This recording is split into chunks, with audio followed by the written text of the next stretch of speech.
How's it going, everyone? In today's video, I'm going to show you on how you can add tree support in Creality Slicer.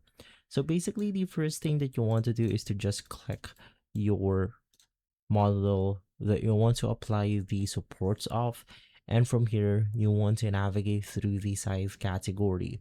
Basically, we have the quality, you have strength, speed, and more. Just navigate through the support option, click on the enable support button, and from here you then want to change the support type. So we want to apply the tree automatic or the tree manual. In my case, I'm going to be applying the manual right here because the tree automatic is really self-explanatory.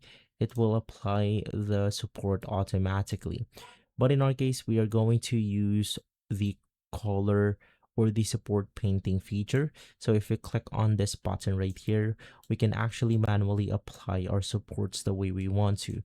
So in my case, I'm going to be applying my supports onto this overhanging shape. And then if we click on the slice plate option, we will then have the supports that we want on that specific area. And so if this video has been helpful, leave a like, subscribe, and follow us for more videos like this. Thanks for watching.